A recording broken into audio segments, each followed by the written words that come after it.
The last thing you need after a failed board exam is more bad news. But here we are, anyway. Let me introduce you to a piece of news that will affect over 99% of you watching this right now.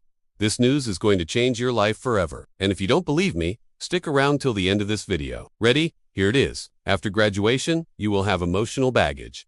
Let me say that again. After graduation, you will have emotional baggage. Congratulations. You've made it to the end of your medical school journey. But before you take your white coat and your stethoscope and run off to save lives, I need to prepare you for something that no one tells you about during medical school. You see, as soon as you become a doctor, you will deal with a lot of deaths, a lot of suffering, and you will also make mistakes. And when those things happen, you will feel emotions you never felt before. Fear, guilt, sadness, despair. And what happens to all of these feelings when you try to ignore them? They turn into baggage. As doctors, we learn to process our patients' emotions, but what about our own? What do we do with all the negative feelings we experience in such a stressful job? Do we stay busy and eat too much and drink too much and numb the pain? Or did we face our problems, understand them, and grow from them? That's the question you have to ask yourself today, because the answer will decide the quality of your life as a doctor. So spend the next 5 minutes discussing 5 scenes in your life that will test your emotional strength as a doctor. Scene 1. You can't move on if you never faced IT. Moving on isn't about time, it's about processing. Most people skip the part where they feel their failure, their grief, or their disappointment. They jump into distractions. Job hunting, drinking, overworking, dating someone new. But if you never face it, it just hides deeper. Scene 2. The body keeps score. You think you've moved on just because you're no longer crying, but then you feel heavy every time you hear good news about others. You get defensive in interviews. You sabotage new opportunities. That's unresolved emotion, and your body keeps the receipt. Scene 3. The truth about if you feel like you're stuck in life, there's often an emotional anchor. Unprocessed experiences act like background noise. They cloud your confidence. They block your clarity. They stop you from fully showing up. Scene 4. The power of naming. IT. The first step isn't moving on. It's naming what you haven't healed from. Say it. I still feel ashamed of that failed board exam. I'm still grieving that opportunity. I'm scared to try again because I don't want to fail twice. Naming your truth is the first sign of healing. And scene 5. Moving on is an act of choice. Moving on doesn't just happen. You make space for it.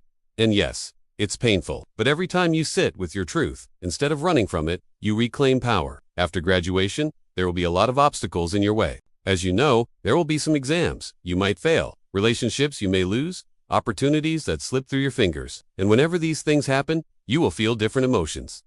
But here's the harsh truth. These emotions will not disappear, even if you ignore them. In fact, they will come back to haunt you and destroy your life, unless you learn how to deal with them. And no, I'm not talking about suppressing your emotions with alcohol or junk food or overworking. That's not dealing with them.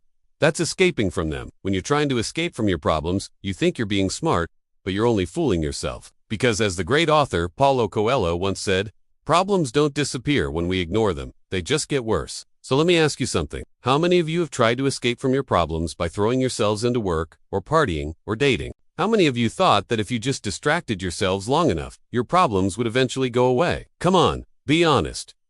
Well, guess what?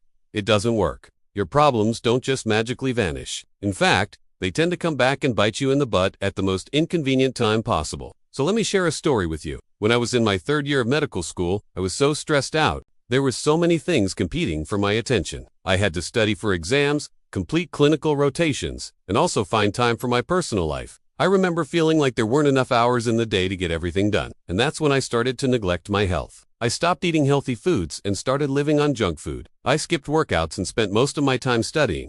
And guess what happened?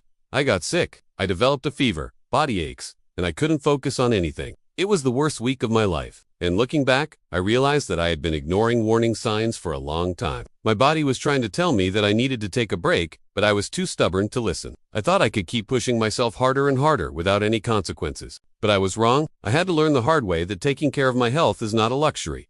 It's a necessity. If you don't learn to take care of your mental health and process your emotions, your body will force you to do it. Either it will be in the form of stress, depression, anxiety, burnout, or illness. It doesn't matter. The bottom line is that you don't want to ignore your emotions. So what should you do instead? How do you deal with the inevitable emotional baggage that comes with being a doctor? First, you have to acknowledge your emotions. Give yourself permission to feel whatever it is you're feeling. whether it's grief or anger or sadness. Don't try to push it away or pretend it's not there. Once you've acknowledged your emotions, you have to learn to process them. Talk to someone you trust about how you're feeling. Journal your thoughts. Do whatever it takes to work through your emotions and understand them better. Finally, once you've processed your emotions, you have to learn to let them go. You cannot hold on to your negative feelings forever. You have to learn to forgive yourself and move on. Now, I know it's easier said than done, but it's definitely possible. I have seen countless doctors who have gone through immense pain and suffering, but they have managed to heal and move on. It takes time, but it is possible. I want you to remember that you're not alone in this. We all experience emotional baggage at some point in our lives. It's a part of the human experience, but what sets us apart is how we choose to deal with it. You can choose to run from your problems, or you can choose to face them head on. But in the end, you will be the one who suffers if you choose to ignore your emotional baggage. We created an emotional healing guide for fresh grads with journaling prompts and daily resets.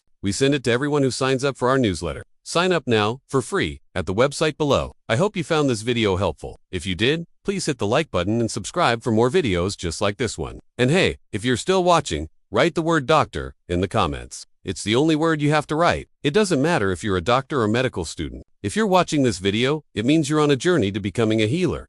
And I am so excited to watch you grow. Thank you for watching, and I will see you in the next video.